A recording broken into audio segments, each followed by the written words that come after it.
party. This happened when I was younger and in college, and thus went to parties a whole lot more often. My university, though quite a large one and a bustling college town, was practically in the middle of nowhere. While most of the parties were held on campus or in town, occasionally some really wild parties would be held off campus. Those generally had more drug use or things like that going on.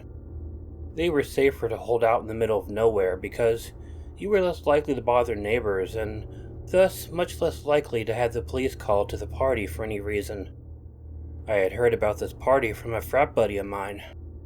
He said it was being given by a friend of his in a house that his rich parents owned. They were out of the country for a while, and he wanted to throw the most memorable party that he possibly could. I couldn't make it to the party as early as he was leaving, so he told me he could give me directions so that I could drive out there myself. My buddy gave me what I guess he thought were good directions, and even drew a little map with how to get there. Apparently it would take at least an hour for me to drive, which I wasn't really looking forward to. I definitely wasn't rich, and owned a car that I was always afraid would break down on me at some point. But I told him that I would be there.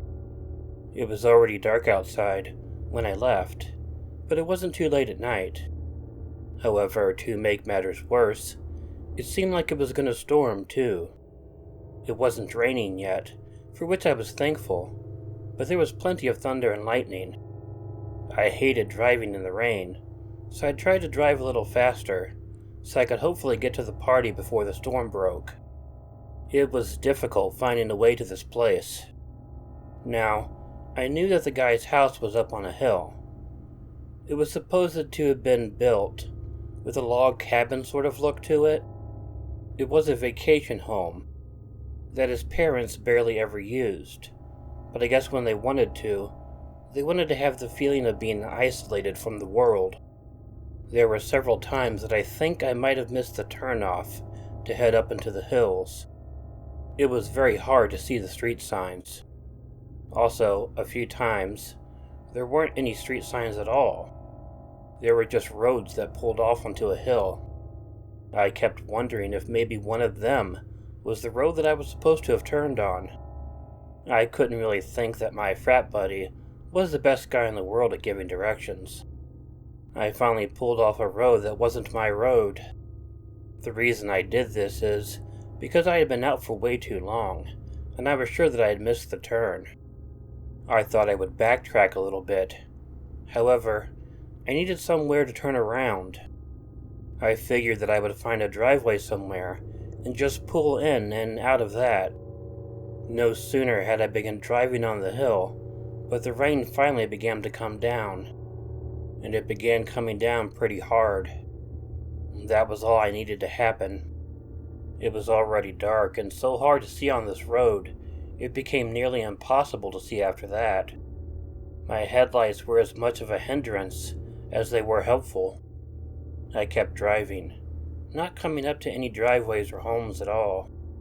I was wondering if the road was too small to make a 3-point turnabout or not. That was when I saw something up ahead of me. There was a gate blocking the road. I had no choice but to stop at the gate. However, looking at the road, it looked like it had widened enough right before the gate so that I could at least make an effort to turn around. Right then, I was startled by a pounding on my window. I turned and I saw some guy standing outside of my car door in the rain. He was wearing a raincoat, and he was carrying a flashlight, but I couldn't see much of him because he began shining the light on me, blinding me at first.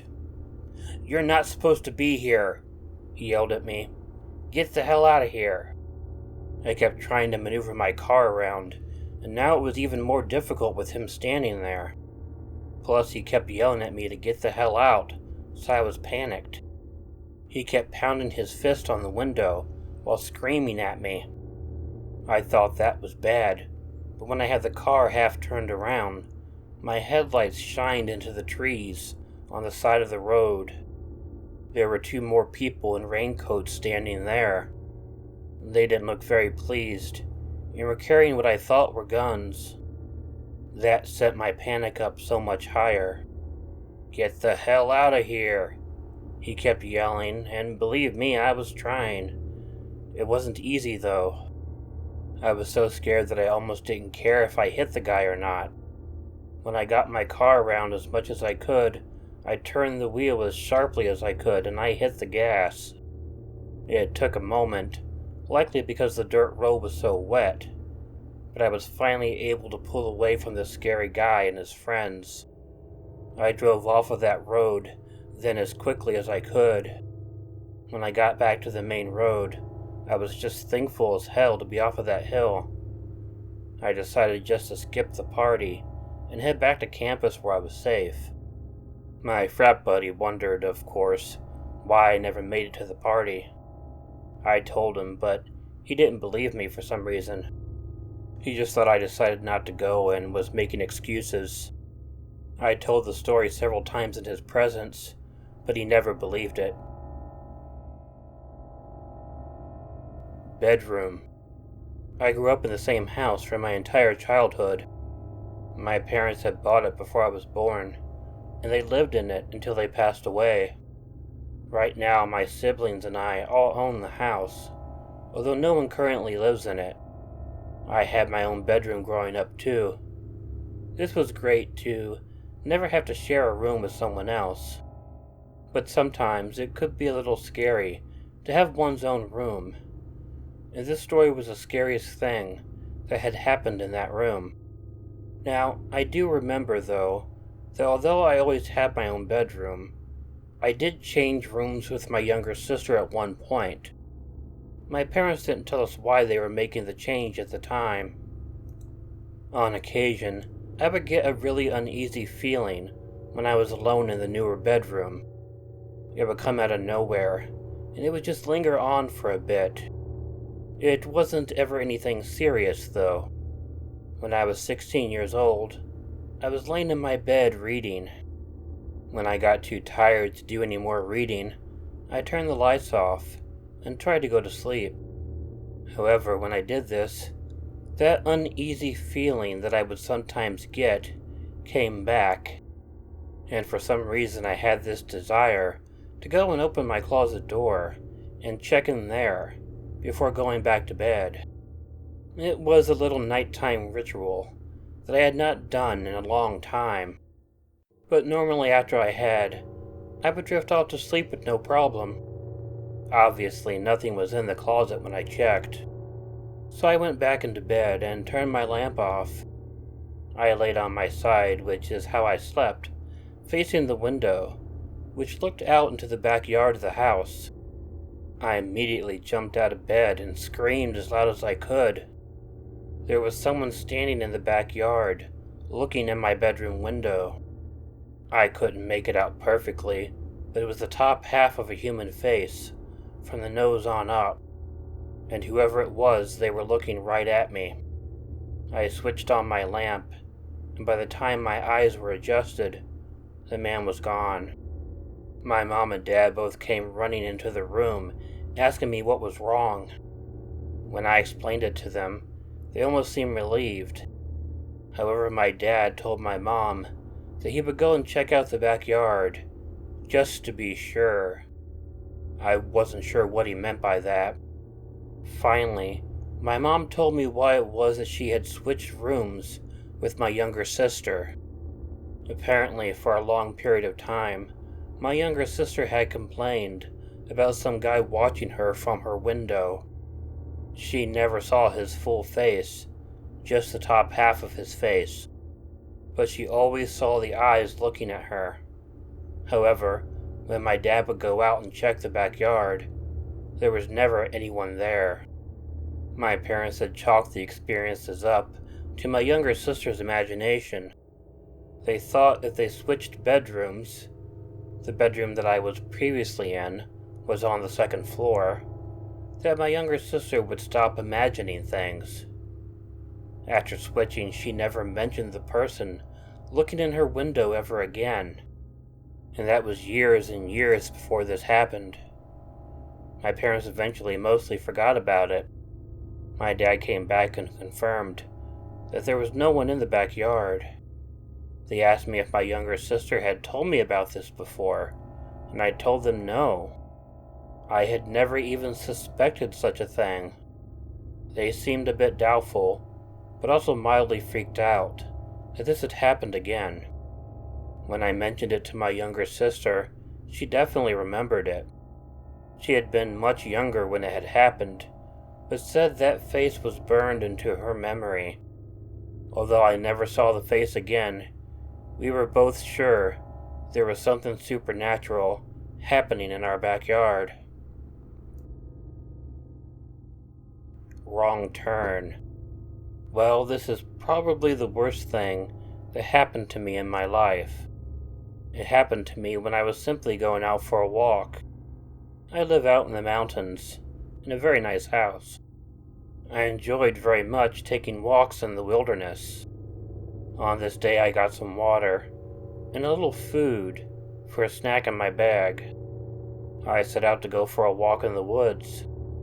Now, I have done this many, many times before, so it's very hard to explain what happened. To this day, I cannot explain it. I was very familiar with the territory that I was in. However, I don't know how it happened, but I took a wrong turn somewhere. I really have absolutely no memory of how I did this, but I began to notice that the wilderness was a lot different than I had noticed before, so it didn't take me long to realize that I had gone the wrong way. So I turned around and I tried to backtrack to the area that I was familiar with. Well, turning around and backtracking didn't work. If anything, I think it made things a lot more difficult. Even when I was going back over what I thought was the area that I had previously gone over, I wasn't sure that I was. Nothing ever looked familiar, and I became very, very worried that I had made another wrong turn. It didn't take long for me to have to admit to myself that I was lost, and I was in a very bad place to be lost in. With the mountains and the forests and everything in this area, getting lost could be a death sentence. However, I wasn't too worried at first. I hadn't been out very long, and I felt that I could probably quickly find my way back to an area I was familiar with. As time went on, I found that I was not going to find my way back home quickly.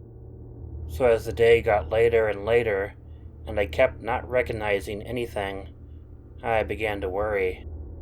The biggest worry happened when it began to get dark outside. Despite having no idea where I was, I knew there would be no way I was going to find my way home in the dark. I didn't have a flashlight on me, and eventually it was difficult to see much of anything. That's when I knew that I would have to try and settle down for the night. I tried to find some place that would be safe and warm, but that was obviously hard to do. I just found the best place that I could and realized I had to hunker down. I knew that it was going to be quite a horrible night, and it really was. Being cold and alone and lost was utterly terrifying, and I'd never slept on the ground before like this. But mostly at the time, I was thinking about how I would obviously be able to get home the next day. I slept very poorly that night, as one would expect. But either way, I was happy to have light in the morning. I set out hoping that I would be able to find my way to somewhere, anywhere, even a road or a path. This quickly proved that it was not going to be a winning strategy for me. My second day out in the wood turned out a lot like the first one. I couldn't find anything that seemed familiar to me, and I couldn't find any sign of civilization. Also, the meager amount of water that I had was mostly gone, and I knew I would have to find a creek if I didn't want to die of dehydration. So pretty much like the first day, it began getting dark, before I could find my way out of the mountains and woods. For the second time, the night was coming, and I hadn't made any headway in getting out of the mountains. So I had to find another place to try and hunker down and keep warm for the night. Like the previous night, I knew that it was going to be pretty cold, so I knew I was in for something that wasn't going to be fun. There was something different about the second night than the first one, though. Although I slept badly the first night, it was mostly because of the weather and discomfort. But the second night was different. I kept hearing sounds like somebody or something was out in the woods. I wasn't sure how to tell if it was a person or an animal. I was just a hiker, not a hunter, or anyone with that sort of knowledge. But whatever it was, it seemed like it was sticking around in the area that I was in, and for a long time. However, being so dark, I was not able to see anything or anyone, and I didn't want to call out. I figured if it was someone who could have helped me, they would have known I was there already. At some point, due to sheer tiredness, I must have dozed off. After that, I slept a lot more soundly than I had the night before. When I finally woke up, I noticed that the sun had been up for a little while. At first I was relieved to have slept well, but that didn't last very long. When I got up, I noticed that there were some twigs on the ground. They were arranged in such a way that spelled out a letter X on the ground, and they were arranged in such a way that it couldn't have happened by chance, and it couldn't have been done by an animal. It was a neat letter X that I had known hadn't been there the night before. At that point, I was already a bit dried out from not having any water left, and although I slept deeply, I was still pretty tired.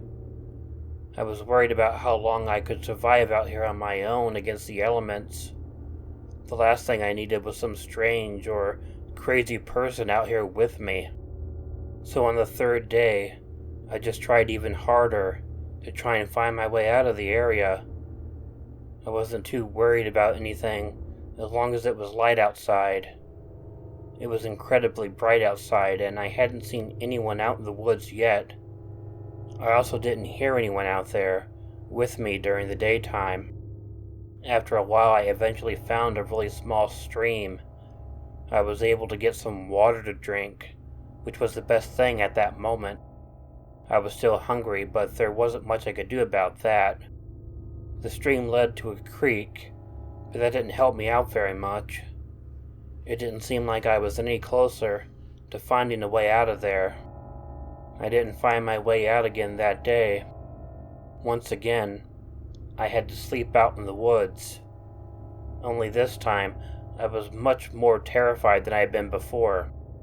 That twig X, and whoever had made it, being foremost in my mind.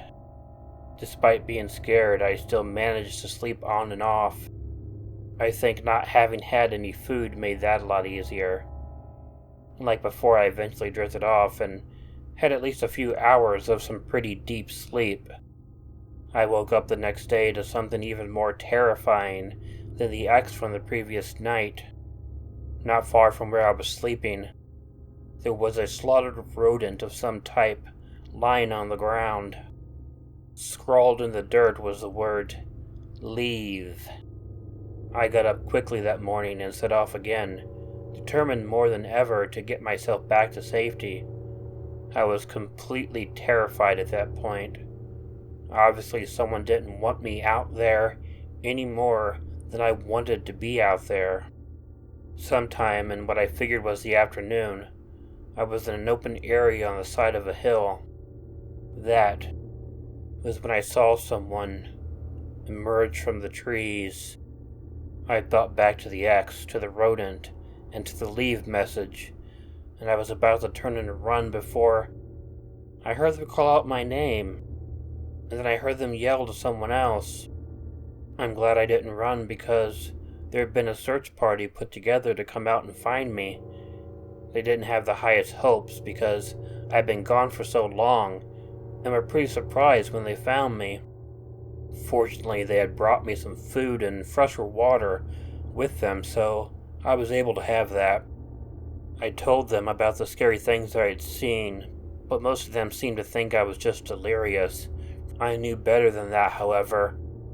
I knew that there was someone out there who hadn't wanted me to be out there. I hope they were just as happy as I was when I was gone. The cornfields. I don't know if anyone has ever told a story like this before, but I feel like I need to tell it. I'm only giving you permission to read this story, anonymously. I'm also deleting my email account, so don't reply to it. I don't want people to know who I am. I was driving in my pickup truck pretty late at night. I was driving through the town, and it was raining pretty hard. When I got to the edge of town, I noticed a young man walking in the rain. I considered offering him a ride. I know that he was soaked and would get my truck really wet, but I felt compelled to give him a ride. I pulled over and rolled down the window. "Where you off to, buddy?" I asked him. He came up to the window on the passenger side. "I need to get back to NIU," he said. "I was out here at a bar with some friends, but we got into a fight and they left me here." "It's a long way to campus, buddy," I told him. "Jump in and I'll give you a ride. You might catch your death, walking and soaked in the rain like you are." So we got into the truck. I began driving out of town. If you are familiar with DeKalb County in Illinois, you would know that NIU is surrounded by cornfields. So we went driving through the road, through the cornfields. The boy told me that his name was Jack. I'm not completely sure that I believed it, though. When he told me, he had paused and seemed a little awkward when he told me. That automatically made me very suspicious of him. I wondered if I'd made a mistake by picking him up. I have heard a lot of stories about hitchhikers doing bad things, but he wasn't actually a hitchhiker. I was the one who offered him the ride. I asked him to tell me about his school, and he went ahead and did that. Although he didn't go into any details, and it was still slightly awkward being with him. I really couldn't tell what it was, but there was just something that was bugging me about him. I didn't really think that I might possibly be in danger, but I would be lying if I said I wasn't a bit nervous in his presence. Fortunately, he was much smaller than me, and unless he had a weapon, I didn't think that I really had anything to worry about. I decided I knew what I had to do, and honestly it was something that I was planning on doing since before I picked him up anyway. As I was driving toward the school, I decided to suddenly take a turn onto a side road. It wouldn't take us toward the school, but just further out into the cornfields surrounding the area. "Hey, what are you doing?" he asked me. "This way won't get me back to school. You have to keep following the route." "There's something I think you should see," I told him. I chuckled a little under my breath, thinking about how easily this has gone so far. "Well, I don't want to see anything," he told me. "Could you please just take me back to school? Or let me out so I can walk back? I really need to get back to campus." I ignored his request. "Do you know how big these cornfields are? They go on, and I think someone could probably get lost in them," I told him. "I bet people have gotten lost in the cornfields many, many times." I could tell that he was beginning to get nervous. He was fidgeting, and the look of fear was pretty clear on his face. "Look, I don't know much about cornfields, or anything like that," he told me. "I just need to get back to school." I decided it was time to do it. It was time to show him why I had picked him up, and it wasn't because I wanted to be nice. and take him back to school. I did this, as I had done several times before, because I enjoyed it. I reached into my jacket, and I pulled out my big, sharp hunting knife. The moment I did, I could see the outright terror in Jack's eyes. That terror was like crack to me. I loved seeing it on the face of some kid, especially one who thought I was doing a good deed. "Please don't hurt me," Jack begged, scared out of his mind. "I just want to get back to school. I mean, if you let me out, I will walk the rest of the way back. Just please, don't hurt or kill me." I began jabbing the knife in his direction, simply to see his reaction. I had no intention on stabbing him, but he didn't know that. He didn't even try to fight back. He just kept trying to avoid the knife, and he did it very well. But the best part was how he was whining and begging me not to hurt him. It was fun, and I kept it up for as long as I could. Finally, when I'd had enough, I decided to end the encounter. I stopped the truck by the side of the road. I made him think I was going to stab him again, and he was able to open the door and get out of the truck. I got out too, pretending like I was going after him. He was so scared. He ran out into the cornfields, crying and screaming for help the whole time. I didn't go after him.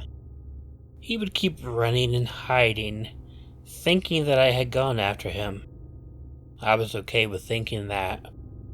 With a smile on my face, I got back into my truck and I drove off, thinking about the harrowing night Jack had, and the harrowing night that was ahead of him. I was quite happy with myself. That turned out to be a very fun night for me. Fishing. I have a pretty small motorboat that I take out onto the river for fishing. It's not a very fast boat because it doesn't have to be in order just to fish. Fishing was my favorite thing to do, and I always liked doing it alone. There were also times when I would do it late into the evening and spend the night out on the river. It was just what I found to be entertaining. This was a late summer day when I went out to fish. It was around the time when there were less boats on the water because people were tired of it, or because maybe it was not hot enough for them to be out on the water. When it got dark, it got a little cold, and that could be quite overwhelming for some. Anyway, there weren't many boats out, and when the sun began setting, there were absolutely no boats out. I decided I wanted to keep myself out on the river because I liked the solitude. It was really nice. Right when it was getting dark, I was moving down the river. I was going toward a part of the river that was a little slimmer, shore to shore. Even though I was alone, I'd been getting weird feelings that someone was watching me. Due to the weather drop, a foggy mist began forming on the river, and it was quite an eerie thing to experience. It increased that creepy feeling that I was being watched. I kept looking to the shores, which were littered with trees and shrubbery. I kept expecting to see someone standing there, but as the sun was still going down, I didn't see anything. I thought it was all in my head. I mean, it was a creepy atmosphere that I was in. It was probably playing tricks on my mind. Finally, when it was dark, I began to feel a little more creeped out. But at that point, I couldn't see anything on shore unless I used my spotlight on it. It was dark for a little before something did finally catch my eye. There was a flicker of light on the right shore. It wasn't like a firefly or anything like that, though. When I looked over at it, it was clearly a flashlight. and someone was flicking it on and off, pointed right over at me. Before I even had a chance to be worried, however, I caught another flashlight flickering on the other side of the river. Looking over there, I noticed that there was a couple lights flicking on and off. My anxiety began to rise very highly. I took my spotlight and shined it over where I saw the lights flickering. I noticed more than one person moving along the side of the shore. They were hiding behind trees while they were flicking the lights at me. I couldn't tell much about them, but they were all wearing camo for some reason. But they were definitely flicking the lights at me. Looking on the other shore, I noticed the same thing, and at this point I began to get really scared. As I was going down the river, they were trying to do their best to keep pace with me. Whatever they were up to, I couldn't imagine it would be good. It was so creepy. All I wanted to do was get going. My boat wasn't fast, but I could definitely go faster than I had been going. I put the boat up to full speed, doing my best to get back to the dock that my truck was at as quickly as possible. At first, the lights on the shores kept following me. They were definitely focused on me for some reason. I didn't want to ever find out that reason. My boat may not have been fast, but it was easier for me going down the river than it was for them to walk alongside the river. Still, there were a lot of flashlights on both sides of the river. They kept flicking on and off. It made me realize there was more than a dozen people out there. It was terrifying, but I was fortunate to be going with the flow of the river and not against it. I eventually was lucky enough to outrun them. Eventually, the flickering of the lights was way behind me. I got to my dock and tried to load my boat on my truck so I could leave. I was creeped out the entire time. I kept expecting someone to jump out at me, or something like that. I kept looking around, seeing if there was more flickering lights. I didn't see any as I got into the truck and went off toward home. I didn't feel comfortable until I was back on the main road. I often still fished in that area, but I always left before it got dark. I have no idea what was going on. The electric chair. We'd been watching it all day, creeping in and out of the south, and knew by the color that it was going to be a good one. The front, a solid black line of clouds, just visible on the horizon, had gradually increased in length and breadth as the day wore on, until by noon it stretched and covered the entire southern quadrant from east to west. At first, the air was hot and sultry, a typical summer day in Nichols, a small farming community in East Iowa, a perfect weekend for beer, barbecue, reefer, and frisbee. But then, it suddenly became extremely hot and dry because of the town's proximity to the Wapsipinicon, Cedar, and Mississippi rivers. The party that weekend was at Hazen's farm, about 3 miles south of Mary and Craig's, on what was left of Grandfather Nichols' 10,000-acre farmstead. Chris and his younger brother Craig owned and farmed the last 1,000 acres, corn, soybeans, wheat, and alfalfa. They also raised livestock, chickens, geese, ducks, pigs, and cattle. By noon, everyone was there. My brother Rick came out from Des Moines. Denny, or Denzel, Hazen, and his girlfriend Kathy lived there. Kenny Chown and his girlfriend Karen had Kevin's house in Nichols. The Mills brothers, Mike and Tim, had their parents' house in Nichols too. Dan Fridley, the best third baseman I knew, still lived there with his parents on the outskirts of town. Craig and my sister Mary, Neeman, and I lived on Mary and Craig's farm, about 3 miles north. Chris Meacham and Chris's wife Dee lived in a trailer near there. Tom Crowley and my eldest sister Karen, Neeman, drove in from Lone Tree, about 7 miles west of Nichols. My brother Bob and sister-in-law Nita, and my nephew and niece Bobby and Amy, drove down from West Liberty, Iowa, about 30 miles north.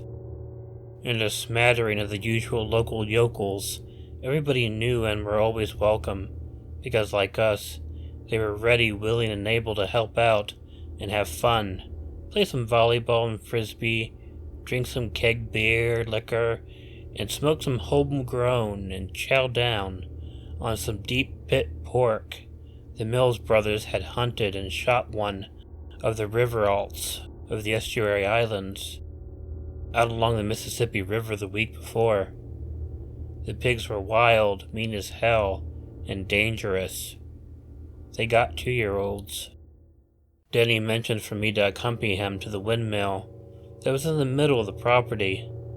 The rungs on the ladder were welded and the platform was relatively stable, so each climbed his way up the 27 feet to the top to get an eagle-eye view of the oncoming storm. We'd seen enough fronts before, but what made this one different was the color. It was completely black. No detail, no intermixed lighter shades of gray. Just solid black. It was weird.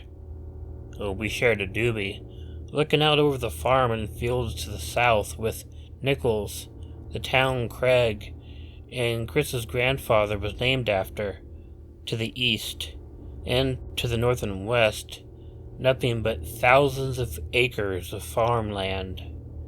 Midsummer in eastern Iowa meant the corn was 6 feet tall, the soybean blossoms were swarming with wild honeybees, the wheat swirled like waves on an ocean current, and the alfalfa had a smell like sweet oak grass on a hot summer day. All were at peak, and the fecund breezes made it all tumultuously exotic. As the front got closer, I noticed the breezes had stopped, and there was almost no smell and no insects. Even the swarms of starling and bank swallows that would usually show up just before sundown were nowhere in sight.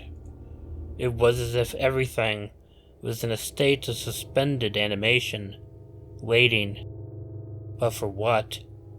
Sliding down the ladder, one after the other, we shed our rust-covered leather gloves and filled a couple of 16-ounce plastic cups with PBR and downed them like water and filled 2 more.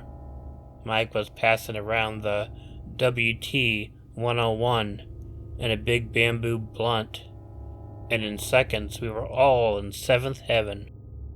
"The answer to world peace," Tim toasted.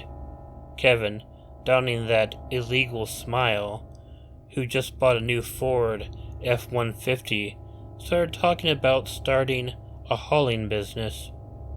You know, when you think about it, there's always something to haul. Hauling your ass to work, somebody snuck in, and then hauling your ass home again, someone else volunteered. Kevin, not to be outdone, said, "I'd call it Kevin's Hauling." "That's original," Tim said. "And we'll get some business cards that say, Kevin's Hauling. Just holler, and we'll holler." Everyone laughed at that. By 4 p.m., it had become so hot, Denny turned on the sprinklers around the yard, and we played a rather challenging game of volleyball out in the water. It was like we were little kids, playing in the sprinklers again. It was a hoot. Of course, Bobby and Amy took part.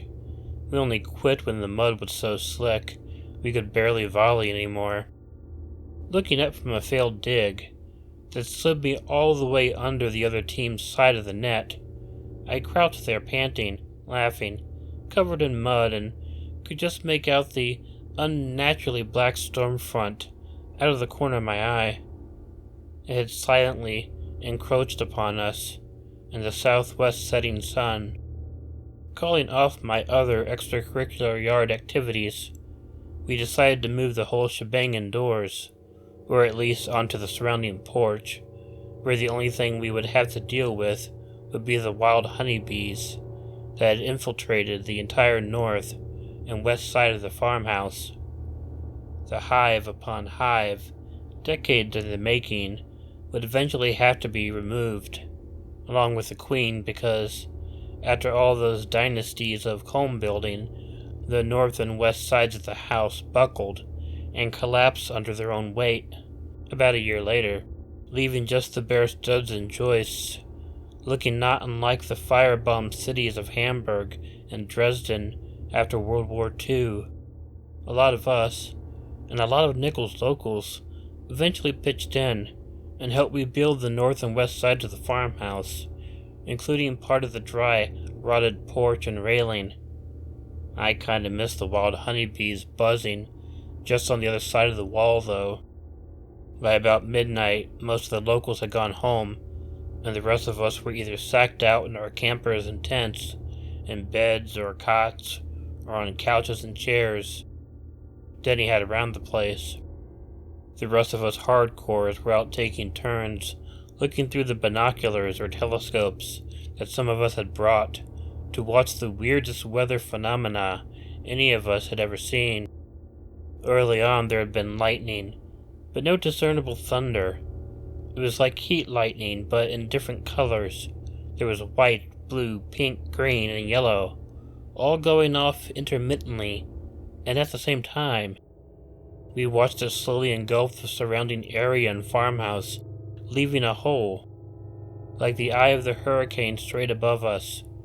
I was half expecting a close encounter with a mothership. In that spot, the sky was completely clear. You could even see the stars. Everything else was completely pitch. Even the farm lights in the yard and the surrounding area seemed dimmed and subdued. Then the wind hit, and with it the thunder, and we ran for the house and the porch. I remember looking back one last time at the hole in the clouds just before they closed. After that, it was like being in a room with no light. People were clearing the porch and going inside, and the few that were still passed out were pulled inside. It was like a tidal wave, but of wind instead of water, even though the rain was like a waterfall, and the flashes of lightning were like searchlights, blinding us temporarily while we tried to find the handle to open the screen door. The first strike had left a diffused green tone to the surrounding area and blew the fuses, and with the windows still open, the inside looked like everything had been whipped around as if in a wind tunnel. The flashes of multicolored lightning acted like a strobe, freezing facial images of fear and shock and horror in my retina, and the thunder was like a close-range artillery barrage. The din was so intense, you could feel it in your teeth and jaw. It shook the ground and made your head ache. And by the time we got everything battened down, all the windows closed, and the folks accounted for, we were all soaking wet. But not just from the rain, from the sweat. Looking around at the faces of everyone I knew, and some I didn't, it was as though we'd all been through this before somehow. I watched as the frowns and grimaces turned into smiles and grins. We were gonna be okay, the faces said. My favorite spot, in the southwest corner of the living room, an overstuffed chair, where I'd watched the little rascals with Denny and Kathy on the morning after, was miraculously unoccupied, so I was just in motion of sitting down when I remembered I hadn't seen my brother Rick for some time. I needed to find out where he was. Just as I got back up and took about 3 steps across the room, the loudest lightning strike of all hit just outside the window and jumped from the outlet behind the chair, arcing across the room to the outlet on the other side, burning a hole right through the back of the chair and the television set. It was a solid blue bolt that shone on everyone's face and lasted for 1 full second. Mike, Denny, my brother Rick, Tim, and Kathy all came over to me asking if I was okay, and smiling and grinning and hugging me while saying, Man, your timing couldn't have been more perfect. I had to play it over and over in my head before I finally understood how lucky or blessed I was. There were other incidents that happened in and around that farmhouse over the years, but that's another story. After that, the storm continued its prowl around the farmhouse for about another hour before it moved further north. The next morning, about 2 hours later, the sun was out and I could just make out the black cloud further north disappearing on the horizon. I got up with Denzel and together we scoped the yard and surrounding area at the carnage and were amazed that the barn and the outbuildings were not the worse for wear. Even the windmill was still intact. The volleyball net and poles, however, were goners. Some of the furniture left out was soaked. Craig had gotten his speaker system inside before the rain hit, so we still had our sounds. And the kegs? Pristine, cold, and delicious, especially the Andecker. The beer never tasted better, and the pork to die for. Almost. Jogging. I grew up in the 70s and in the 80s, and I wanted badly to be an Olympic athlete when I grew up. It's important to know that I am female, to understand the horror that is behind this story. I was fortunate that my school had the means to train me and the equipment that I needed to use in order to work out. During the school year, I would be able to work out and get a good workout with no trouble at all. The summertime was a different story, however. My family lived way out of town. The school didn't even have bus service to take us to school during that time. My mom would always drive me to school before she went off to work, and she would pick me up afterward. I didn't have this option during the summertime, however. I mean, my mom still worked during the summer, but the school wasn't open, so I couldn't take advantage of their equipment. So during the summer, I would always take a nice jog out in the country. The roads were dirt roads, not gravel, so they were pretty easy to jog on. The only problems were that we had some pretty hot summers even back then, so I had to be careful not to overheat myself when I was out exercising. So I would very often exercise in the late evening when it was getting dark outside. Although it wasn't well lighted outside, I knew the way, and often the moon would give more than enough light to see the way. When I was 17 years old, I'd been doing these jogs for several summers at that point. I'll be honest that, at that point, my likelihood of ever being an Olympic athlete was pretty small. Yet I kept staying in shape no matter what. So I did these jogs nearly every day that I could. There weren't a lot of houses along the route that I jogged and back. However, of the few, there was one that I had always assumed was abandoned. We never saw any people. We never saw anyone at the house. Hell, even some of the windows were boarded up, and there were no trespassing signs all over the place. I'll admit the signs didn't mean much, though, since they were everywhere out in that area. The house just looked abandoned, too. It looked like it hadn't been kept up very well, and it was probably just a local hangout for ghosts. So I was jogging in the summer in the evening. It was still light enough outside to see things clearly, even though the sun was setting. When I ran by that house, which I normally didn't pay much attention to, something caught my eye, and I looked over at it. There was a man out on the porch, in a chair. It looked like he was smoking. I was surprised to see him, wondering why anyone would likely to have moved into a house like that. Normally when I jog by a house and I see someone on the porch, I would wave to them as I passed by. Either that or they would wave to me first.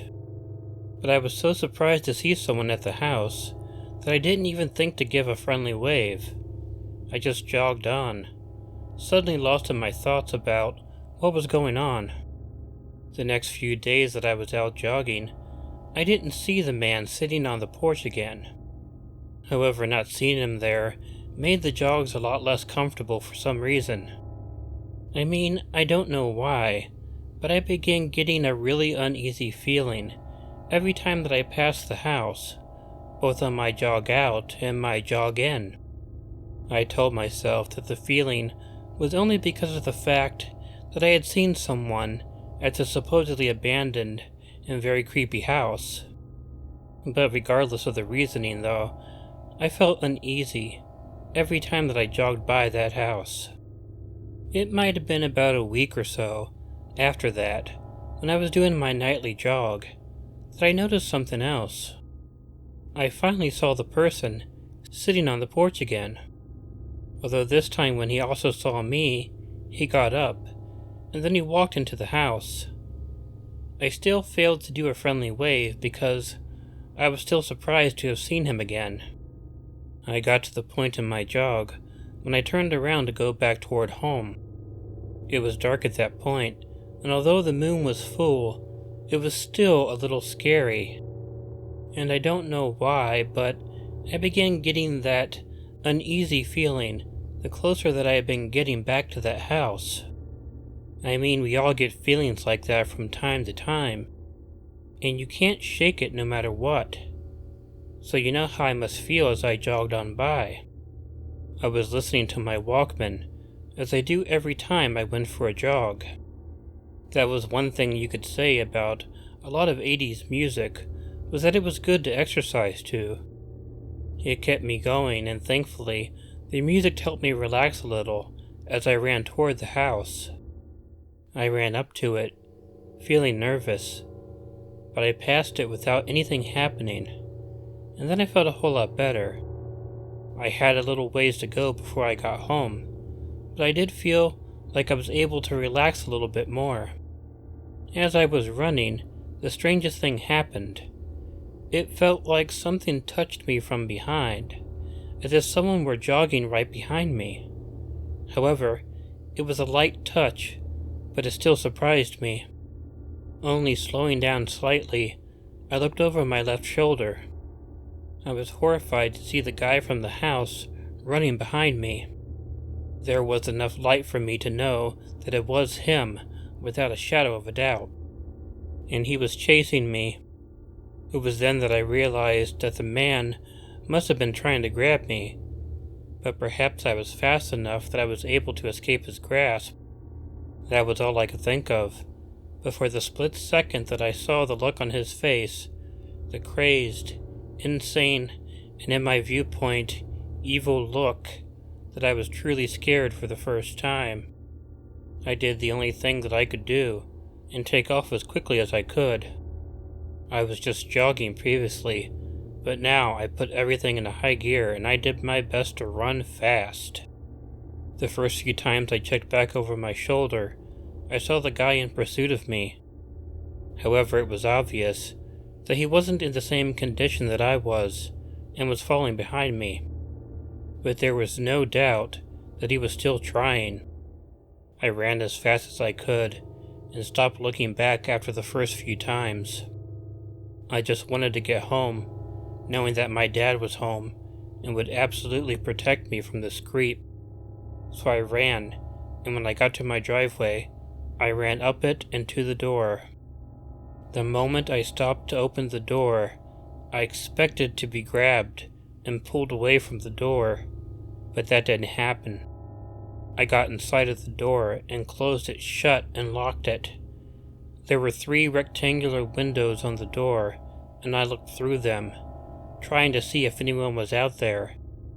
The man was there, but he was standing on the end of the driveway. He didn't approach the house. My mom and dad were concerned with how I ran into the house like I did. I turned and looked to them and explained to them what happened. I then turned and looked out the window, and the guy wasn't there anymore. But I knew it was the guy from the house, and I made sure that my father knew that too. My dad took his gun, and he went out there after the guy. My dad was a huge old country boy who anyone in their right minds would have been scared of. He went out after the guy, jumping in his truck and going toward the house.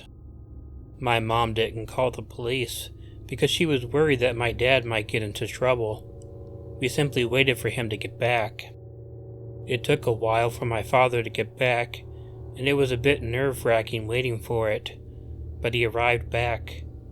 We both hoped he would have gotten a hold of the guy, but that didn't happen. He didn't find anyone alongside the road, nor was there anyone at the house. He even busted the door down into the house so he could check if the guy was hiding in there. He didn't find the guy anywhere. We did some checking and it turned out that the house didn't have a tenant. The property was owned by the owner of the town's grocery store. No one was supposed to be in that house. They figured some homeless guy took up residence there for a while, or perhaps it was an ex-con who had nowhere else to go. I don't know. Whoever it was, I'm just lucky I was in shape and could outrun him. Spotlighting. I grew up in a very rural area. My family was pretty poor, and we didn't normally have much to do to entertain ourselves. But we did have guns, and so did my best friend Tom at the time. So occasionally as teenagers, we'd go out spotlighting. For those who don't know what that is, it's when you go hunting at night. You take a light with you and you shine it into the woods. You'll get to see the light shine off the eyes of an animal. Then you would be able to try and shoot the animal if you could. It was an extremely dangerous method of hunting, and illegal in most places. It was way too easy to accidentally shoot someone else who happened to be out in the woods. My family relied strongly on hunting in order to eat. Although at the time, I was just a kid, and I did it because I enjoyed doing it. As an adult, I really don't care to hunt like I once did.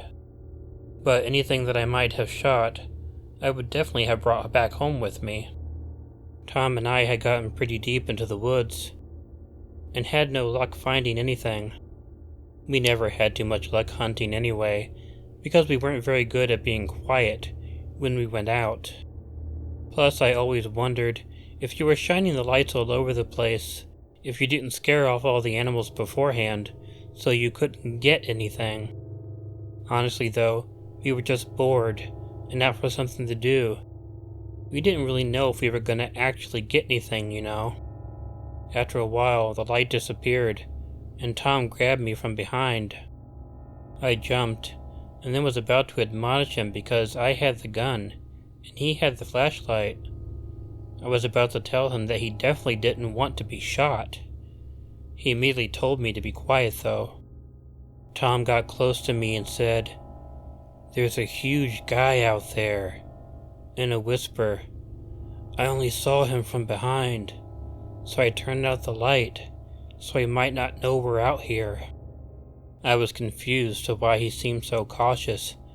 I had the rifle on me, and I wasn't really scared of someone who was out in the woods. We literally had a gun, something everyone in a horror movie seemed to always lack. We could sort of see each other in the dark, as my eyes were adjusting to the light being off, and I really wanted him to turn the light back on, but he seemed too scared to actually do it. So I finally grabbed the flashlight from him. I turned it on and shined it over in the direction that he indicated that he had seen the man. I began walking over toward that area, rifle in one hand, the flashlight in the other. Tom was scared, but he followed me because he didn't want to be alone. But no matter where I looked, I didn't see anyone out there in the woods with us. I kept shining the flashlight all around, which made him nervous because he thought I would have drawn attention to us. I finally decided he was probably just trying to scare me. I told him that he had his fun, and we should probably start headed back toward my house. We didn't get very far until we both saw a person. However, this person was laying on the ground in front of a tree, and as we got closer, we realized that this person wasn't breathing, and their back was covered in blood. That was when the fear suddenly hit me. I didn't even think about checking for a pulse or anything. I just wanted to get out of the forest. So Tom and I started heading out of the forest and back toward my house.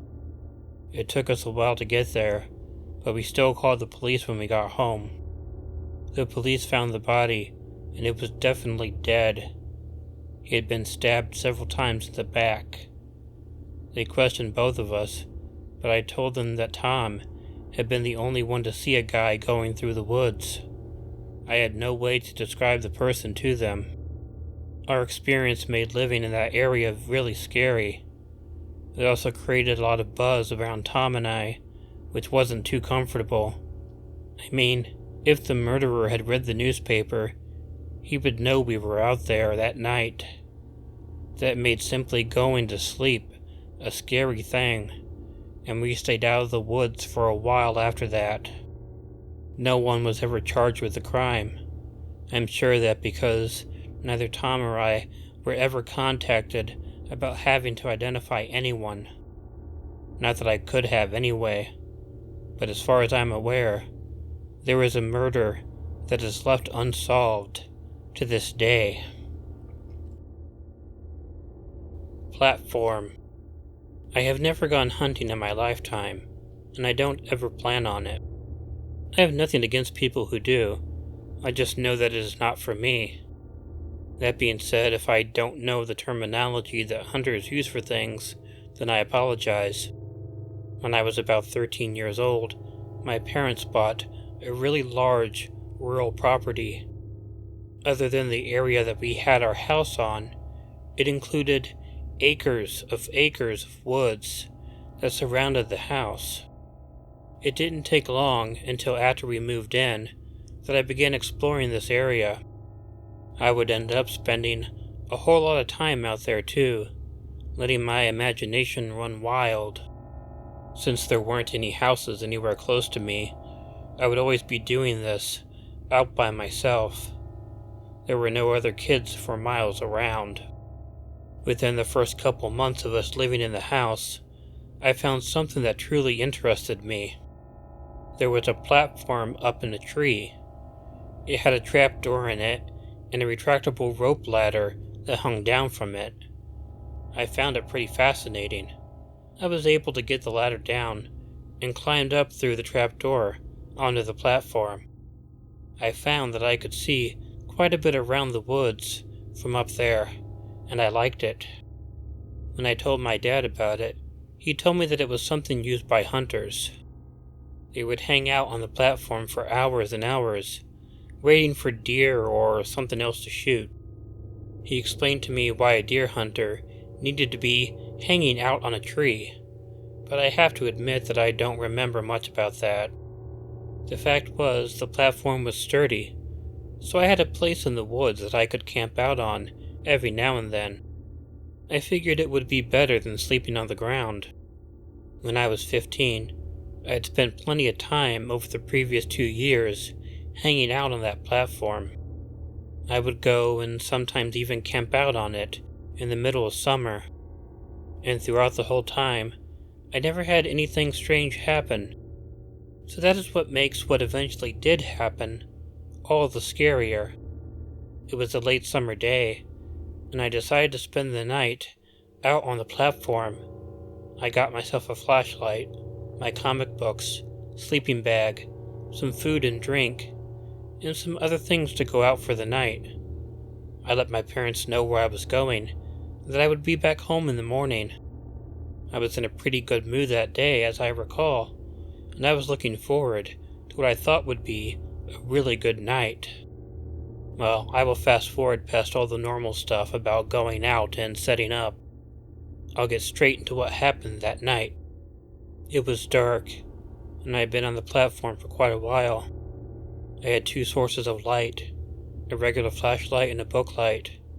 This was years and years before mobile phones were such a common thing, so I didn't have anything like that. However, having only the barest amount of light really didn't bother me. I wasn't afraid of the dark. There weren't any wildlife that I needed to be afraid of up in that tree and in that area that I was in. so none of that was a big deal for me. It had been dark for quite a while when I had heard it for the first time. It sounded like footfalls. At first, I just perked up a little, my first thought being that there might be a deer or something else nearby. I had experienced them in the area several times when I was out in the woods. I listened for a while. I had been reading a book at the time, so I switched my book light off. As I listened, I kept hearing the footfalls around the area. I wanted to flash my light out there to get a good look at whatever it was, but I also didn't want to scare a deer, if indeed that's what it was. I just kept on listening to the sounds of the footfalls, wondering how many deer might be out there at the moment. For a while, I just heard them walking around. There was no pattern or anything to it as far as I could tell. I was enjoying listening to it too, until I heard something that was unexpected. It sounded like someone falling onto the ground, which was covered in dead leaves, and saying, "Shit!" It was only then when I realized that what I was hearing was a person walking around and not deer. My immediate thought was panic. This was private property, which my father owned, and no one was supposed to be on it. I worried that anyone who was out there might be out there and up to no good. My first thought was to shine my flashlight out to see who was out there, but I decided that was a very bad idea. Whoever was out there was definitely trespassing on my dad's property, so they were already breaking one law. Who's to say they weren't completely willing to break another law too? I heard some talking, but I couldn't make out what was being said at first. I listened, trying to be as quiet as possible, but the more I tried to listen, the more that I couldn't make sense out of what was being discussed. Although I had heard the word shit quite clearly, the rest of what I heard sounded like they were speaking in gibberish. And I don't mean like another common language, more like nonsense you hear when someone is supposedly speaking in tongues. I had heard people do this before, and it really reminded me a lot of that. I tried not to make a sound. I was really worried at that point. I wanted to get down off of that platform and run for home, but that wouldn't have been the best idea. I would have to open the trapdoor and lower the ladder to do it, although I was in a prime position if I was a hunter. I was in a pretty bad position if I were to end up the hunted.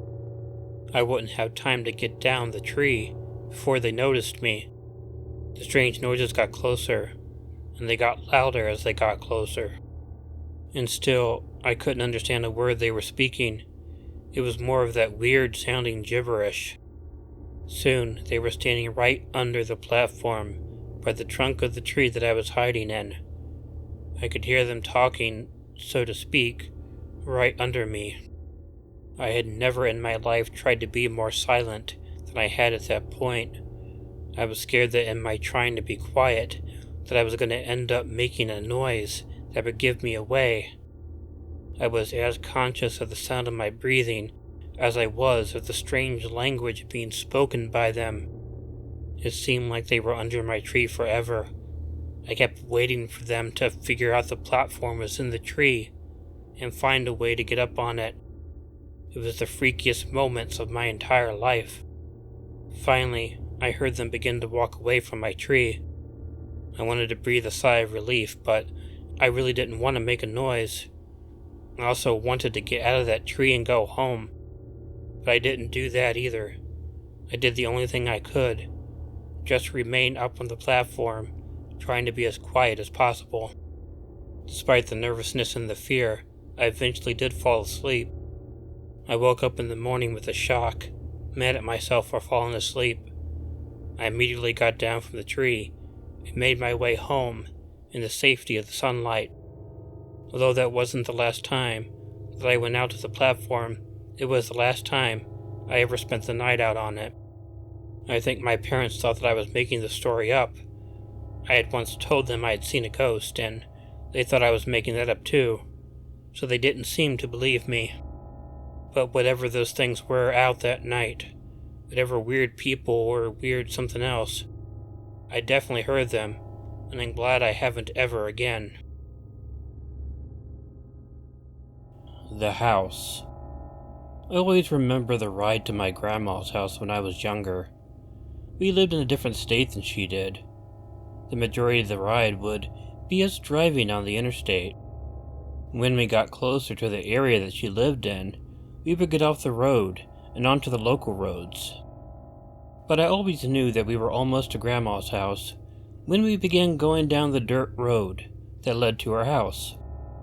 And I would always perk up and look out the windows to see all the sights that were there to see on that road. There were some big trees that we recognized. There was an old, decaying shed that was right up on the road. And sitting back from the road, there was a really old, decaying house sitting amongst the trees. It must have been abandoned a very long time. I mean, not only was it in an awful state, but if it had a driveway, it had long since been grown over by grass, bushes, and trees. I always asked my parents and my grandma about the house. However, no one ever really knew anything about it. It had been abandoned long before my grandma had bought her house. But they also warned me not to even think about trying to go over to the house. They didn't care if we hiked around on someone else's property, and that wasn't their concern. However, they thought that the old and abandoned house was likely to be very dangerous. That is why they wanted us to keep away from it. Well, you know children, when you tell them not to do something, that makes them really want to do it. Although for many years, we listened to our parents and did not try to go and explore the old house. But then there was this one time I was 12, and I was the only kid who was at my grandma's house. I was pretty bored that none of my cousins were there. And I really hated listening to the adults talking back then, so I told my parents that I was going to go for a walk. It was a really lovely fall day, and those were the days that I liked the most. So basically, all my mom told me to do was to wear a jacket, and I did. It was pretty cool outside, and the leaves were heavily falling from the trees. Plus, it was sort of desolate outside, since it wasn't an area in which many people lived, and thus there weren't people or cars on the road. It was a simple and peaceful fall walk. Now, I hadn't set out with any intention of going to check out that old house, and it was just by chance that I chose to walk in that direction, up the road, and not the other one. But after walking for a while, and the house came into view, I began to consider going and checking it out. I began making my way through the trees to get to the house. I was a little nervous about someone driving by and seeing me. The last thing I wanted to do was to get in trouble. If one of my aunts or uncles were driving to Grandma's house and saw me, I would have been in a whole lot of trouble when my parents found out. But I got to the house without anyone catching me, and I nervously walked around the building. I considered stepping up on the porch, but it honestly looked like it might collapse if I tried to do that. So I decided I would walk around to the back of the house to see what it was like on the other side. It was even more overgrown back there. However, there were windows that I could look through that didn't involve me having to get on the porch. I did, however, have to get some weeds and tall grass flattened down in order for me to get up to the window. When I finally was able to get a good look into the window, I wasn't too surprised with how it looked. It seemed like I was looking into a bedroom, because there was a metal frame for an old bed inside that room. Plus, it looked like there was a dresser. Immediately I was curious of what might be in it. I moved to where there was a back door to the old house. I was wondering if I would be able to get into it through that door. However, even though it was old and decrepit, it was locked, and the door wouldn't budge. However, there was a window in the door, so I was able to see into the kitchen of the house. There was a table and some appliances in there that looked very, very old. As I was looking, I caught something out of the corner of my eye. I could have sworn that I saw something moving in one of the hallways. I shook my head in bewilderment, but even at 12 years old I knew that your eyes could play tricks on you. So I didn't take it seriously and I decided to move to another window.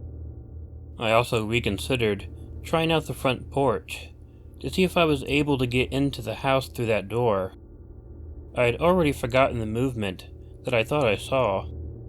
I began walking toward one of the other windows, wanting to get a look into one of the other rooms. As I pulled up to the window, I almost fell over when I was looking right into the eyes of one of the oldest and gnarled-looking people that I had ever seen before. The shock sent me back so far that I fell on my butt among some bushes. My hands landed on some thorny vines, and they cut into my hand. Suddenly the back door opened. The really old and filthy man walked out of the house. His appearance was scary enough, but he was also carrying a hatchet in his right hand, held down at his side.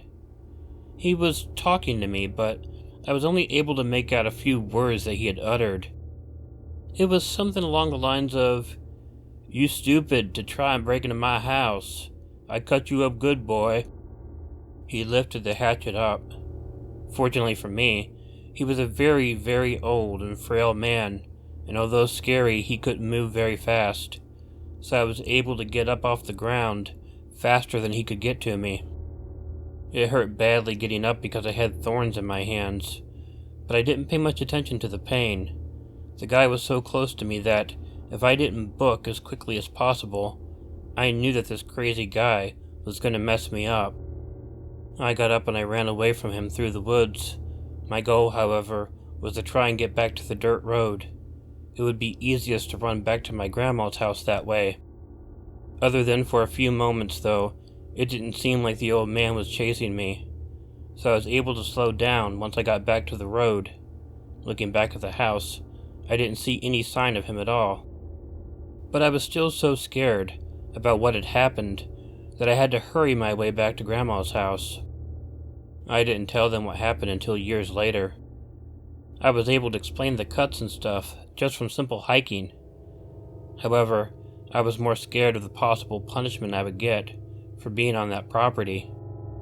Years later, when I was an adult and I told the story, no one really believed me. That was okay, I suppose, but the story absolutely happened, and I will never forget the way that old man looked when he came after me. The drive. One of the worst things to ever happen to me happened a very long time ago, but I always remember it pretty clearly. I'll get this out of the way in the beginning. Not only did it happen out in the hills, it happened before everyone had a phone on them all the time, so I wasn't able to call for help when I needed it. One of my favorite things to do was to drive over to my uncle's cabin out in the country and have a nice evening with him on Saturday. But a lot of times those visits would go really late into the night, and then I would have to drive home through the dark country roads. I couldn't sleep in anyone's bed but my own, so I couldn't spend the night over his place, and my uncle lived so far out in the hills that it took a long time getting back to the main roads. The night that this happened was one of those nights. We had been up all night having some beers and stuff, much more unthinkable now than it was back then, of course, and we had been laughing and having a great time the whole night, but the hour was getting late, and everyone else was ready to go to sleep, so even though I did feel pretty tired myself, I decided to go out for a nighttime drive home. And yeah, as I mentioned above, I was probably somewhat impaired, which made driving during the night like that even more dangerous than it actually was. You have to realize how absolutely dark it was outside. There were no lights along the dirt roads up in the hills. Plus, there were so many trees that even when there was a moon out at night, it really didn't make much of a difference. The only light source at all came from the headlights of the small little pickup truck that I was driving, and it was so concentrated in front of me that it was hard to see from the sides. The roads were also pretty dangerous. They were extremely narrow and didn't have enough room for cars going in opposite directions. There were no guardrails either, so I was driving down the road, trying to drive as careful as possible, and as slowly as I could, without running into a problem. I was putting all of my focus on driving, and making my way safely out of the hills, so I could get home and go to sleep. You had to watch carefully, because the lights didn't shine too far forward, and there were many twists and turns in the road. All it would take is one deer to jump out in front of you in order to cause a really bad accident. I was paying attention, but I really wasn't worried about anything happening. At the time that I was that old, I had never been in an accident before. As I was sort of lost in my thoughts when I rounded a corner of the hill. Once I did, two big redneck boys were standing right in front of my truck. I came upon them so suddenly that I couldn't control my reaction when I saw them. My hands on the steering wheel immediately swerved to the right to avoid hitting the two guys, and when they did, that caused my car to go right off the road and then off the side of the hill. I would love to tell you about what happened at that point, but I seriously don't recall what happened in the accident itself. I know that I swerved, but after that, I don't remember a whole lot. I can put together an image of what happened though. I mean, I obviously swerved off the side of the road in the hill, and my truck likely turned over several times when it was flopping over and over down the hill. And when that happened, it knocked me out pretty good. Everything that happened afterwards was sort of a blur though. For several times I kept coming in and out of consciousness. I thought I both saw and heard both of those redneck boys more than once, knowing afterward how far my truck had fallen down that hill. They must have made a significant effort to try and get down there to where I was. I kept hearing them talking, but I wasn't always able to make sense out of what they were saying, and at times it seemed like they were discussing whether or not they thought I was dead. I wanted to say something to let them know that I wasn't dead, but I didn't seem to know how to do that. There was some talk about possibly burning the truck so there wouldn't be evidence of what had happened. That terrified me, but again, I wasn't really able to do anything about it. I couldn't move or do anything to get any of their attention.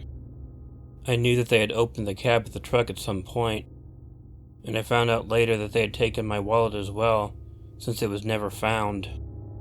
All I can figure out at that point is they must have figured out that I was still alive, and that must have been what convinced them against burning my truck or anything like that. But they also didn't do anything to help me, which I know for a fact. You see, after having some of those memories of them hanging around my truck at night, I recall quite clearly waking up in a hospital next, and the reason I was brought to the hospital was because my uncle had come across me in the morning, many hours after I had crashed the truck. There were no calls to the police or for an ambulance before that. I asked my uncle if the two men I had seen seemed familiar to him, but he had no idea who they might have been. As far as I know, he never found out. Although I doubt that they were deliberately in the way, and thus caused the accident, they didn't do much to help, and could have conceivably hurt, or even killed me if they had burned my truck.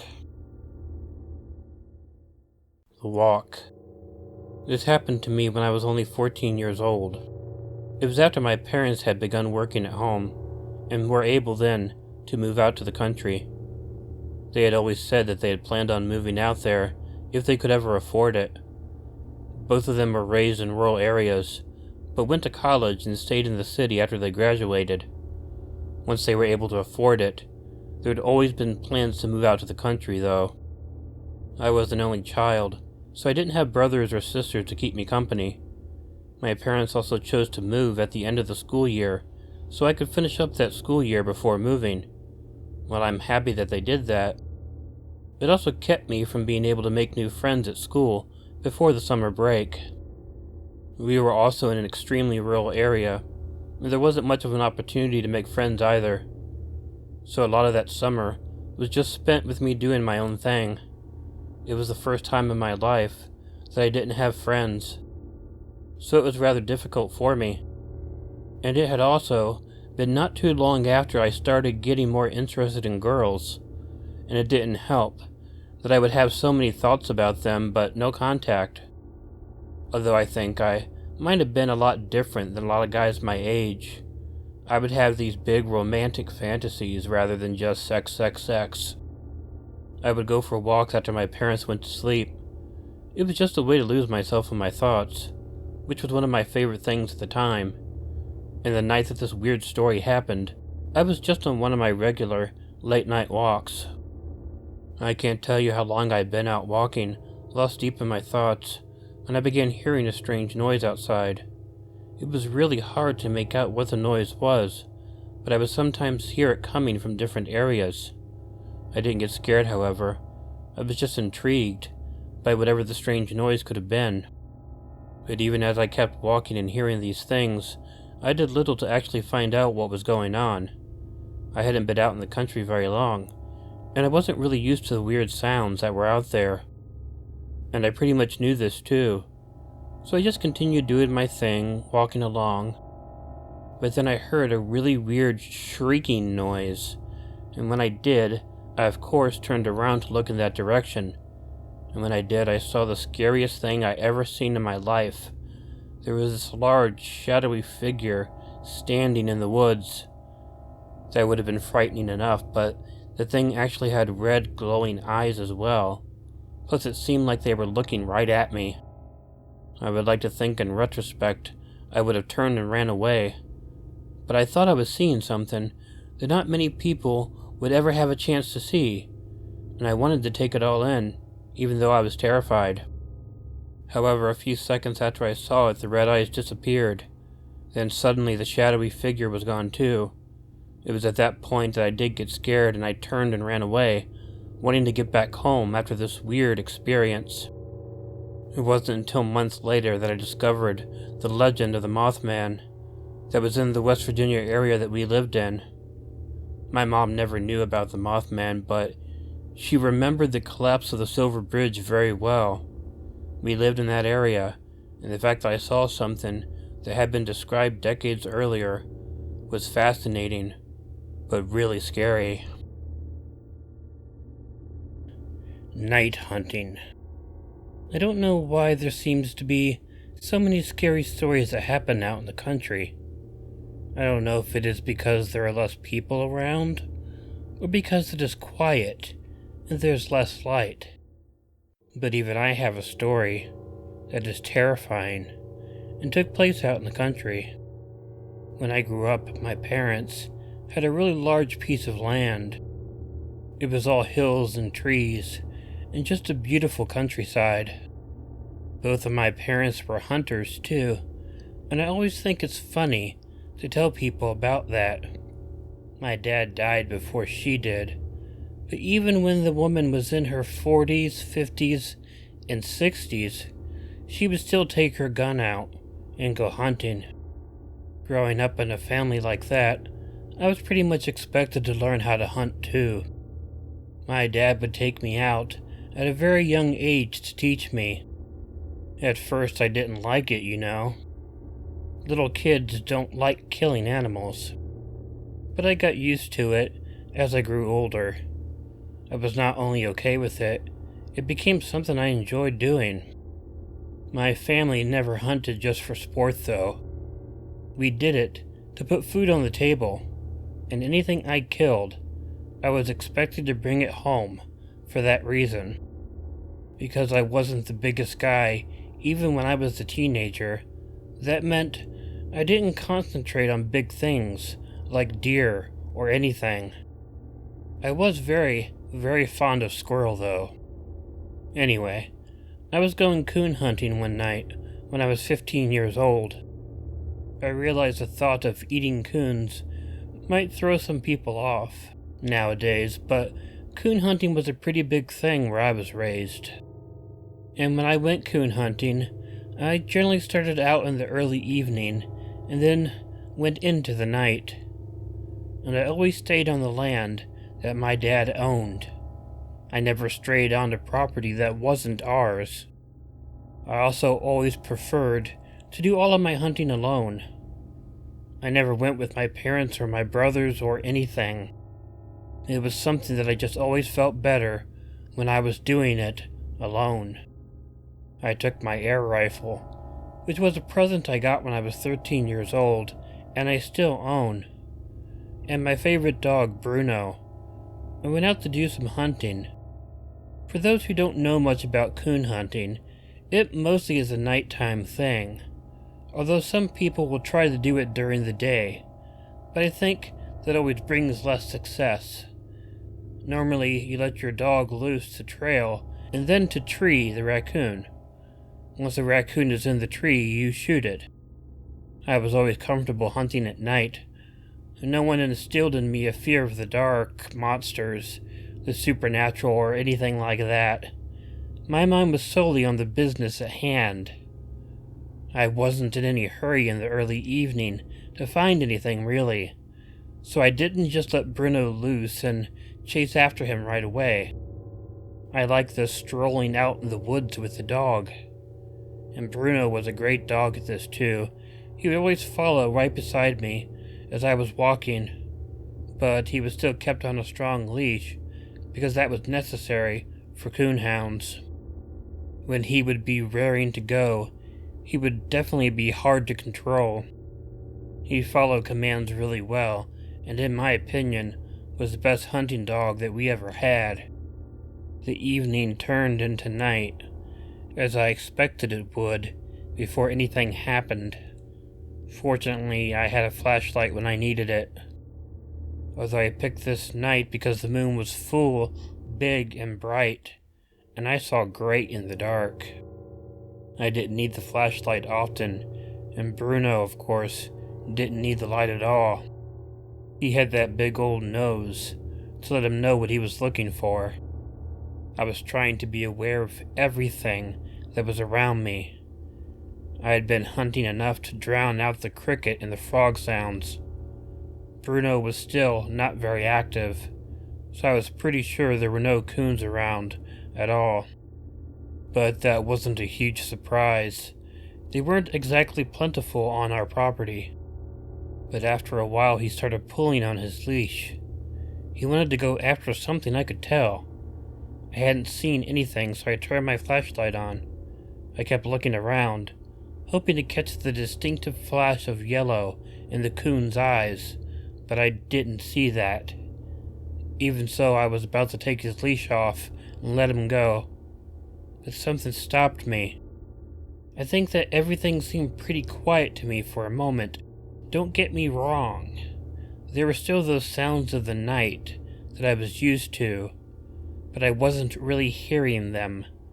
With Bruno pulling, I supposed that there had to be coons out there somewhere, but I don't know. Something seemed off to me. Normally I would have released him right away, but I waited, and then I heard it. Something like I had never heard before. I had heard coons chittering and screaming and making all sorts of noises, but this sounded like many coons together screaming, and it wasn't the cute sounds that many people associate with them. They seemed very, very distressed about something. I could have just followed the sound of them and found them. However, I decided to release Bruno and let him go.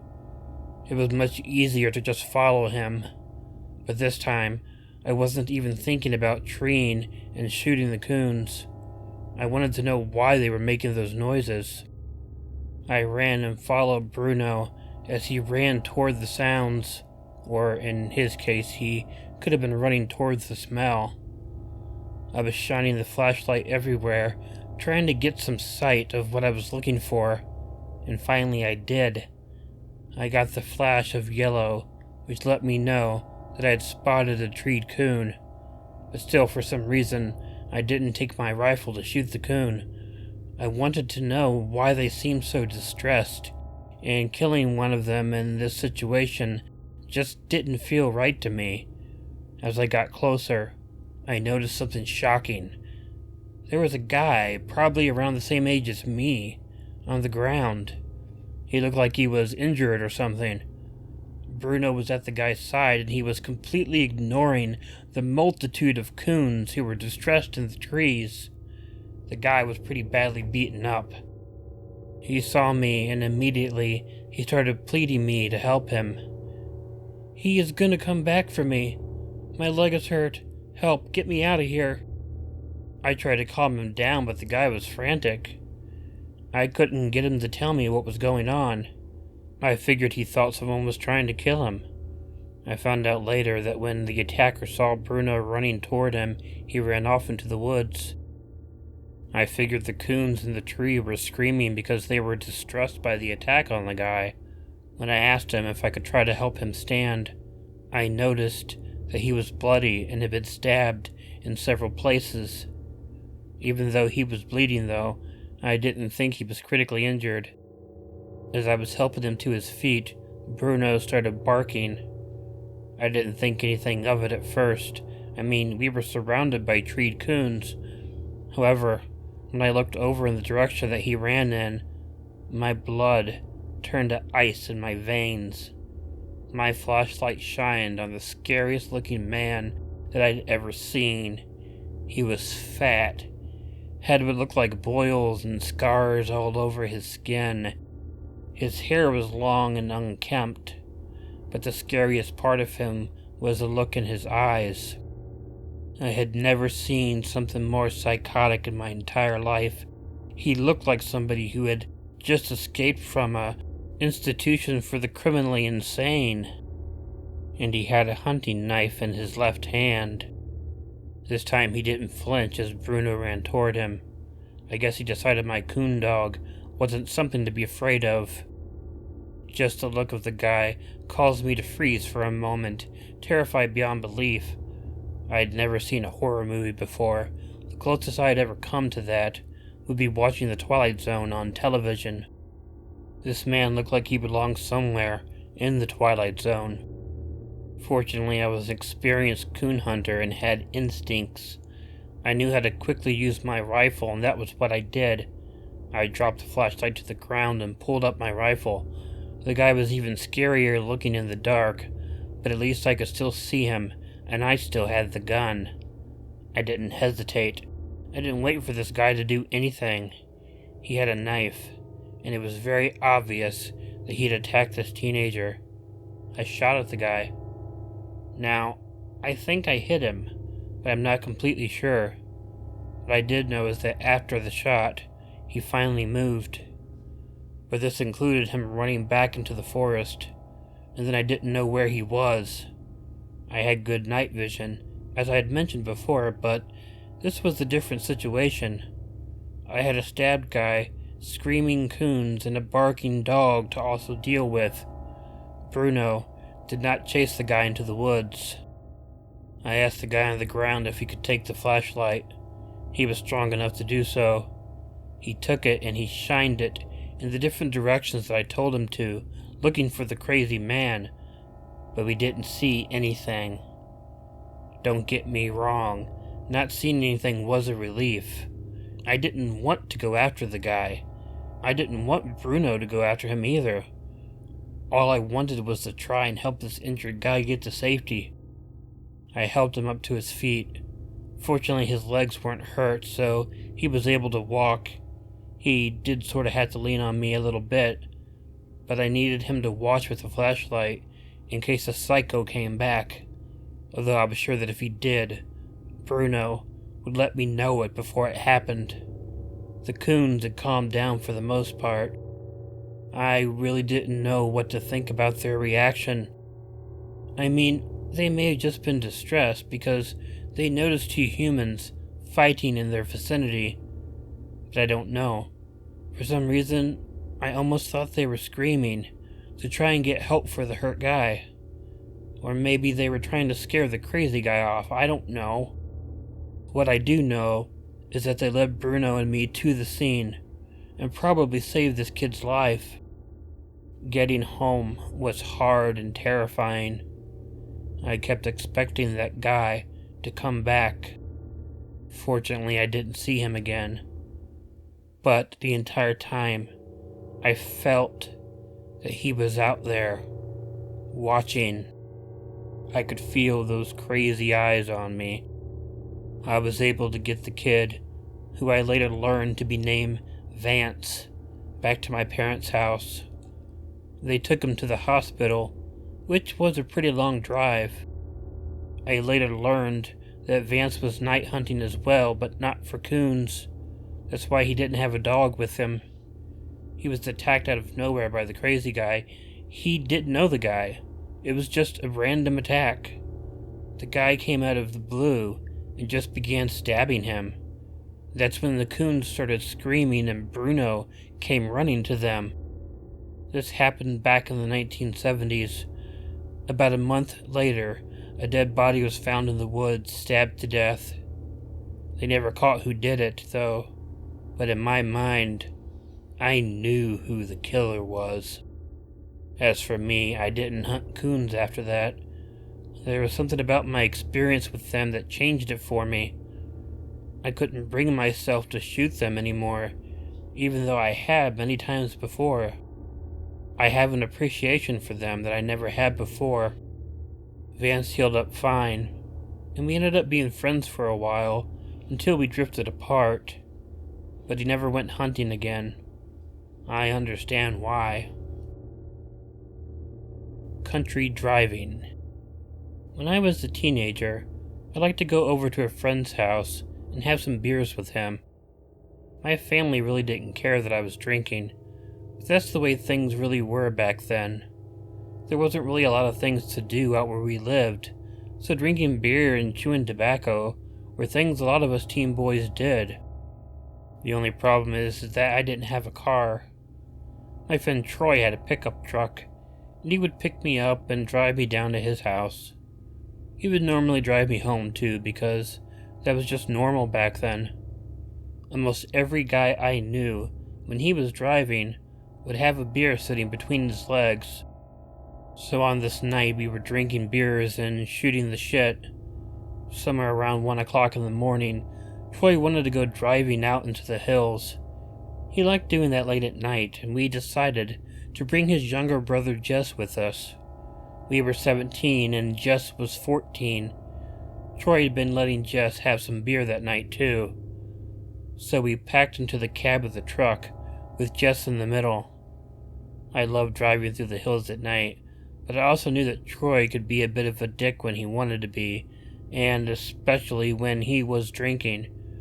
And there were tons of different roads out there, and many of them just led to other roads. And Troy was having such a good time that he ended up driving a long way from the area that we were used to being in. We eventually came upon this road that ended at a driveway. The driveway led to a really old and rural-looking shack. It absolutely looked like the kind of place that a hermit lived, because it was in the middle of no place. And it wouldn't have electricity or running water or anything like that. Troy was interested and wanted to check the house out. I wanted to also, but Jess was too scared to do that. He was worried that something bad would happen. I guessed that he wasn't as drunk as Troy and I were. We didn't pull up to the house. Instead, we just walked up the driveway and approached the place. It was dark and we didn't see much light. We had a cheap flashlight in the truck though, and we were looking around. The light didn't have a strong beam though, so we couldn't see as well as we wished we could have. We began wondering if anyone was even living there. I mean, it was late, but there was nothing to indicate that there was any sign of life or anything. We explored the house and even went into the backyard. Suddenly we heard Jess screaming from the truck. We immediately stopped what we were doing. We ran around to the front yard of the shack and to the driveway. The headlights of the truck were still shining. That made it harder to see anything. All we could do was hear Jess yelling something that neither of us knew what it was. When we finally got to the truck, we saw Jess struggling with someone who had pulled him out of the truck. "Hey, get the hell away from my brother," Troy yelled when we saw the struggle going on. The person looked at us, but we still didn't have the best look at him. Troy had been carrying the flashlight, and he shined it directly into the eyes of the guy. Rather than getting a good look at him, though, he just put his arm up to block his face. I got to the guy first and grabbed him and tried to pull him off Jess. I was shocked when the man then bit me. I yelled in shock and pain because I hadn't expected that, and before I could do anything, he bit me again. Troy grabbed the guy, and we were both able to pull him off Jess, although Troy got bit too. The guy was strong, but he didn't try to get away from us. He just kept biting us, and he was biting really hard. All Troy and I could do was fight back and beat the guy, and finally we were able to trip him and push him down a small hill. This gave us time to get back in the truck as he rolled down the hill. But as we got into the truck, turned it around, I noticed him coming back. I told Troy to get the hell out of there, and he definitely did. The man chased us for a few moments, but of course he couldn't keep up with us. Jess later told us that he had opened the door of the truck to come after us. He didn't like being alone. The man came out of nowhere, grabbed him, and bit him. That is when he screamed because it was a deep bite and drew blood. The guy bit him several times as he was trying to pull him out of the car. We didn't know what to do. We just got the hell out of there. We didn't go to the hospital. We didn't know that human bites could be dangerous back then. We just treated them at home. And we never went driving on that road again. Train track walk. I was bullied a lot when I was younger. When I got into middle school was when it was the worst. I came from a pretty poor family, so I didn't always have the best clothes. Many were hand-me-downs, and a lot of them were worn pretty severely. So the most of the bullying came from the kids who lived in town. However, the country kids joined in too, even though many of them were poor, just like I was. I had the detriment to being smaller than the other guys, so I was an easy target. I was also a very good student, so that completed the trifecta of bully victiming: poor, small, and smart. So even though I was smart, I hated going to school. At least when I was home, out in the country, I didn't have to deal with the bullies. I just had my siblings and we all got along pretty well. So being home was a lot nicer than being at school, which was full of testosterone-filled idiots who lived to pick on others. Summers were the best, although I don't particularly care for hot weather. I got to be away from the constant torment that I had to deal with. There were some kids who lived down in the holler, down the road from me, who were jerks to me as well. However, I rarely encountered them during the summer, even though I spent a lot of time out in the woods. One thing I really liked to do was to find this area where I could meet up with the train tracks. There was a really long track that ran straight through the country for miles and miles. It was quite a beautiful scene too, and I liked to imagine myself on the train, running through this beautiful country setting. Occasionally, when a train would come by, I would sit up against a tree and watch it as it passed. I was out there one summer day, walking along the train track and minding my own business. After a while, I saw some people up in the distance. They were walking on the tracks too. I couldn't make out who they were, and didn't really pay attention to them until it was too late. It turned out to be 3 kids who really bullied me in school. They were Curtis, Tom, and Billy. And here I was in the middle of the hills with nowhere in sight to get away from them. When I knew who they were, I tried to just casually walk off. I was hoping they wouldn't know it was me. I failed, though. They did, and they chased after me. I didn't get very far until they caught me. I was pretty scared they were going to beat me up, but they didn't do that at first. They just talked like jerks and insisted that I sit down and talk with them. And the whole situation was weird. They wanted me to sit with them and watch when a train comes. And I really didn't know why, but I was pretty glad they weren't going to beat me up. We waited, and I almost thought that the guys were going to be nice, but then we heard a train coming in the distance. And that is when everything that was happening changed drastically. The boys grabbed me and they began pulling me down to the tracks. I tried struggling against them, but it was no good. Even one of them would have been too strong for me to resist, much less all three of them together. When they pulled me down to the tracks, they revealed what they were planning to do. They were going to wait until the train was right there and push me onto the track so the train would kill me. I was terrified, and I believed them. I struggled and tried to get free, but I knew that I couldn't. I kept watching the train as it was getting closer and closer. The kids were mocking me, telling me that I was about to die, and I was crying. When the train finally got close, they made it as to push me right in front of the train. However, when they pushed, they all kept a hold on me. The push was minor, and they really just pulled me back from the tracks and let me fall down. I lay on the ground crying. I think they probably thought they had done enough, because other than mocking me, they didn't try beating me up or anything. They just mocked me, laughed at me, and then they eventually left. The event was still scary for other reasons as well. I had no idea that they weren't going to hurt me, but also, they had no idea that their plan was going to work. If they had messed up and accidentally let go of me, I would have been killed by the train.